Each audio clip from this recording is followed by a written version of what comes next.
I moved to Texas from Louisiana 7 years ago, and would you believe me if I told you that for the last 7 years, I've been using the same 2 gaming chairs in my gaming setup. One of them, of course, is this Ikea chair that you see me sitting in right now that I bought literally within the first week of me living in Texas. And this has been a fantastic chair. I think it cost me about 140 to 180 bucks. However, after some time, I grew tired of this chair. It doesn't have a whole lot of lumbar support. So I went on Amazon like anybody else would, and I found myself a gamer chair, which was a big mistake. I bought it, it came in, I put it together, and it felt comfortable at first, but over time, it lost all sense of what the word comfort means. It doesn't even know what it is anymore. It's just a big chair of stupid. So coincidentally, last week a company by the name of OdinLake emailed me and they're like, hey man, we saw your channel. We think you make some excellent content and you look like you're a pretty cool guy. They didn't actually say that last part. And they went on to tell me that they make high-end ergonomic chairs and they wanted to know if I was interested in reviewing one of them. And I was like, sure, absolutely. Why not? The whole time I'm thinking I'm gonna get the low tier or the mid tier chair, and honestly, either way would be perfectly fine because you never look a gift horse in the mouth, right? But it turns out that they actually sent me their top tier premium chair and it just got here. So we're gonna put it together and put it to the test.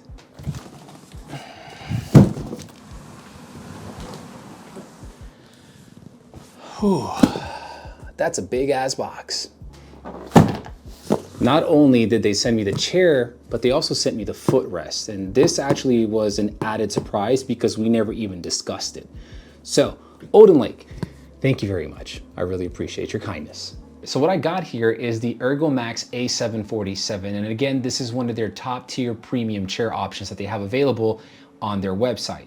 With it, we have a whole lot of features to go over, okay? Number one, wire control system. It also features a 3-section backrest. And what that means is that if you look at a traditional chair now, for the most part, you're gonna see a single backrest, whereas the A747's backrest is split into 3 different sections. You've got the top, the middle, and the bottom. And at the bottom, we also see a C-shaped lumbar support, which is incredibly important because in order for me to find a chair to be comfortable, it has to have lumbar support. Of course, we also get 4D adjustable armrest, a 2D headrest, the optional footrest, which was sent to me with this package as well, and well, a whole bunch of other stuff that I'll go over throughout the rest of the video. Until then, let's open her up and see what's inside. How many steps we got here before we actually finish building the whole thing? It looks like we've only got 5 different steps. That's not bad. Let's see if that's actually how it pans out though. So step number 1, insert the casters into each end of the base and then insert the gas lift into the base. All right, so I got the gas lift right over here and this is obviously very, very shiny and I like shiny things because I'm a simple human being, but boy, I tell you what, this thing feels like it could be a weapon. Not that I'm encouraging you to do so. I'm just saying this is very well built. Let's check out the casters. This is where the rubber meets the carpet or plastic meets the carpet. The top of the caster right here feels like it's plastic. This is obviously plastic. Maybe I'm wrong, but the bottom right here is metal for sure. Let's see what kind of spin we get. Not bad, not bad. Next up, we have the actual wheel frame itself. Ta-da! That doesn't look too bad. And it's definitely metal. And we have to put the casters into these guys right here. So now we got the casters into the base. I just got to get the gas lift into the base itself. And step 1 is complete. By the way, does anybody else's room get super, super, super hot when you've got all your gear turned on? Because Jesus Christ, it's like a sauna in here. Anyways, let's move on to step number 2. And step number 2 has us placing the seat J on gas lift K and assembling the armrest I with 2 M8 by 25 bolts and cover the screw hole. This thing is very heavy, but it also looks like it's incredibly comfortable. And I am already looking forward to sitting on this thing. All right, let's put it on the base, shall we? Bam. There we go. If I'm gonna put my badonkadonk somewhere for many hours a day, this so far feels like it's incredibly comfortable. I'm actually looking forward to sitting on this thing. I cannot wait. So let's not diddle daddle. Now the armrest looks like it's very high quality. We do have metal for the framing, plastic housing on the outside, and then the actual armrest itself is a cushioned armrest, but it's very rigid. And right now, I don't know how that's actually gonna translate into actual use, but I've used chairs with very soft cushioned armrests, and the weight of your arm kind of sinks into the armrest itself, and therefore it loses all comfort after a short amount of time. So maybe the rigid nature of this armrest will help it retain its comfort for a longer period of time. One can only hope. This is where my booty's at. That means that this one goes here on this side, and this one goes here on this side. And my question is, where does the, oh, wow. You may not be able to see this, but we will try. Can you see, or can you feel the love tonight? You can't, but the holes are in there. I have no idea how in the world I'm gonna reach them, but we'll find a way. Now, to be very honest, I am not looking forward to having to screw this tiny screw into this secluded, isolated, small, hard to reach area. The good news is the wrench here, the key that they've given us, is the perfect size to maneuver in here. The bad news is I don't think I am actually making any sort of significant contact here. Maybe it's here. I put it in the wrong hole. Are we still doing phrasing? Is that a thing? Step number 3, attaching the backrest to my buttocks holder. Now, the backrest is not as heavy as the butt rest is, so that's good, but it's large and maybe a little bit cumbersome, not as a negative point about the backrest by any means, but more so as like usually trying to finely maneuver large items into small holes. Dude, I swear to God, I'm not doing those on purpose. Trying to put large, we're gonna move on. Huzzah, 3-section backrest, top, middle, bottom. Looks really awesome, I'm not gonna lie. And by the way, OdinLake, I apologize for all the risque jokes in here. I swear they're actually not on purpose. They're just kind of happening organically. So if you never want to work with me again in the future, I completely understand.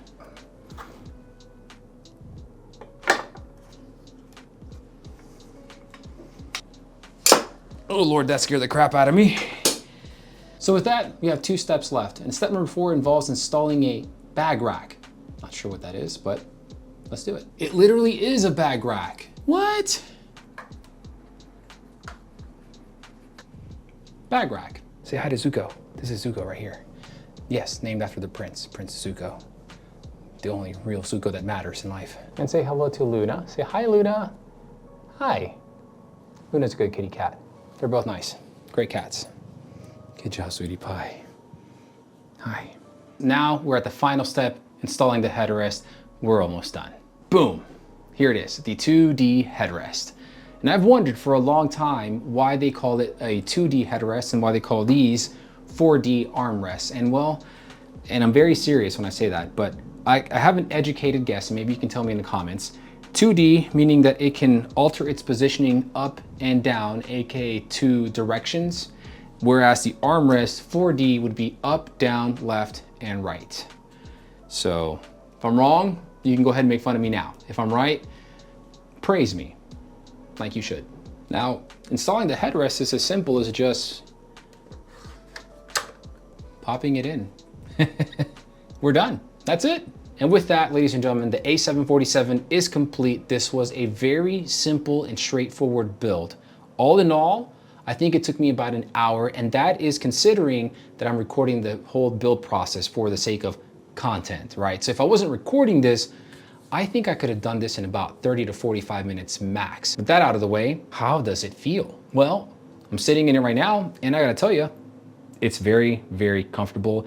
And the number one thing that I noticed so far is how breathable this mesh is, okay? And again, I live in Texas, and Texas has summer year round. Not only is it summer year round, it's also very humid here.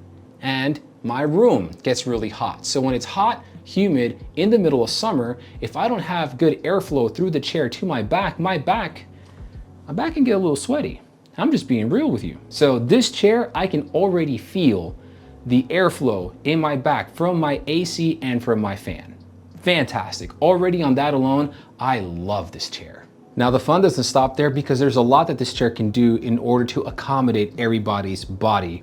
Everybody's body is unique, so having a chair that can accommodate that uniqueness is pretty freaking cool. And we're gonna start with the headrest, for example. So initially I thought that it being a 2D headrest meant that it could be adjusted up and down, which it can be, but if I put my hand on the headrest itself and I move it back, I can change the angle of the headrest itself, which, you know, depending on how tall or not tall you are, that could be quite beneficial, and the difference between being comfortable and uncomfortable. Now, as far as the 4D armrests are concerned, we are able to move them up or down by holding the buttons at the bottom. We can move them back or front where it's here, and then we can also adjust them to the sides out or maybe inward some more, depending on how it is that you naturally position your arms. Solid. Listen, that 135-degree tilt, it's pretty nice. I could literally probably take a nap on it. It's that comfortable, and I haven't even added the footrest yet. And not only that, but we have a knob on the right-hand side over here that as we turn it clockwise or counterclockwise, we're able to adjust the tension of the tilt itself. So if you like a nice controlled tight tilt or a loosey-goosey crazy tilt, it's up to you. Now the backrest itself has 4 different adjustable positions, and in order to adjust it, you simply grab the backrest with both hands, lift it till you hear 1, 2, 3, 4, and if you do it one more time, you're gonna hit the maximum, and it's gonna go back all the way down to the bottom to its default 0 position. Now, as far as the lumbar adjustments are concerned, we get 3 different adjustments that we can make to the lumbar support at the bottom of the A747. And in order to adjust this, we have a lever at the back right over here, and we simply press it down. 1, 2, and 3. And if we want to set it back to its default or 0 setting, if you will, you press it down one more time, and you bring it back up. And now I shall make like Fred Durst and keep rolling. All jokes aside though, the rolling on the A747 is very smooth. It's very fluid. I'm on carpet, okay, on top of a wooden floor, and in other chairs I can feel the resistance, but not at all with the A747. Not to mention that apparently it comes with silent wheels, but I'll be very honest with you, I've never heard wheels make noise when it comes to my gaming setup YouTube studio chairs. But I can imagine a scenario where that may happen. Maybe they start squeaking over time. Just hasn't happened with me, but in case you're interested, in case that's an important thing to you, these are silent wheels. Now, before we wrap things up, let me go ahead and install the footrest, because I'll be honest with y'all, I've never had a chair that had an included footrest or had the ability to have a footrest. So this is gonna be a whole new experience for me. All right, so I went ahead and attached the footrest to the A747 here. So let me give you an idea as to how it works. So I'm gonna go ahead and pull it out, adjust the footrest itself. I'm gonna go ahead and lean my chair back all the way to the back, because that's what I feel like doing right now. And ta-da, here I am at rest. I can go ahead and put my head back on the headrest over here, and this is actually very comfortable. I have the headrest tilted all the way to the back, so it's giving me a whole lot more neck support as opposed to tilting it all the way forward. It's really not that comfortable at all, but if I tilt it all the way back, I could literally take a nap right now. It has been a very, very, very long weekend, so I'm sure you don't want to see me sleep, so let me go ahead and get up, adjust the tilt back all the way to the front, remove this down to the back, and push it back in. And just like that, ladies and gentlemen, we're good to go. Look, I'm gonna give it to you straight. This is an expensive chair. This is a $900 chair. And right now, as of the recording of this video, it's on sale for $800, okay? And I'm not gonna sit here and try to convince you to buy this chair for the sake of just buying something expensive. Instead, I'm just gonna focus on the value, okay? It's comfortable, it has excellent airflow on the back, all right? You're not gonna have a sweaty back. I'm in my room, it is hot as hell in here, and my back is not sweaty. And I know it's kind of disgusting to say out loud, but if it at least kind of paints a picture for you, then I've accomplished my mission. It has a lot of different ways that you can adjust a chair to accommodate your body. Everybody's body is different. Therefore, having a chair that allows you to adjust it to meet your comfort needs is fantastic. And let me tell you something, some of those cheaper chairs, like the one that I have from Ikea, and even the one that I bought from Amazon, they don't even have half the features or half the adjustability that this A747 does. All right. Now, again, if you're concerned with price, I want you to do something for me. I want you to look at your setup. If I look right now at my PC case, I can see my GPU. I spent $1,200 on that thing. If I look to my left, I got my PS5 Pro, $700. If I look at my lights, several hundreds of dollars. If I look at my mic, $100. The mic arm, $80. The monitor that I play my games on, $700. The monitor that I use to monitor my video and monitor OBS and do all of my editing, it's about $200. All right. We are willing to spend the money on all the things that we use in the production of our content, but yet for some reason we sometimes forego spending money on the stuff that makes us comfortable while doing so, while also possibly limiting or diminishing the amount of long-term damage we might do to ourselves by sitting on a cheaper chair. Take care of yourselves, protect yourselves. And sometimes in order to do so, you have to spend some money. And if you're gonna spend money on something that's gonna make you more comfortable while you do the thing that you are passionate about, I say, why not? And if you are interested in doing so, I'll have a link to the chair in the description below. It is an affiliate link, so that means that when you use it to buy this chair, I'll get a cut of the sale as basically a kickback to me. But in order to reward you for doing so, you also do get an additional 5% off of your purchase. And listen, you don't have to buy the chair if you don't want to, because it's a lot of money. I totally understand. What I do want you to do though, is when you click that link, go check out all their other chairs. They have a lot of chairs in a wide variety of different price ranges that could possibly accommodate your budget that I'm pretty sure will meet your needs when it comes to comfort. So I hope you found this video helpful. Thank you so much for hanging out. Thank you, OdinLake, for sending this to me. I don't even know how to begin to appreciate you and even pay it back to you. So hopefully I can find some sort of way, because my Lord, this is incredibly comfortable. I am now looking forward to actually editing this video because of how comfortable this thing is. It's cool. I really wish you understood how hot Texas is. If you're not from Texas, you don't understand. I wish you understood how hot and humid it is inside and outside sometimes. And the fact that I can feel the air coursing through my back, it's incredible. Anyways, ladies and gentlemen, thank you so much for everything. We're almost at 8,000 subscribers as of making this video. As a matter of fact, let me check right now where we're at. Ooh, 6 more. We're 6 subscribers away from 8,000. Never in a million years did I ever think we were gonna get to this point, but yet here we are, and that is thanks to you. So until next time, be good to yourselves, be good to one another. Peace out.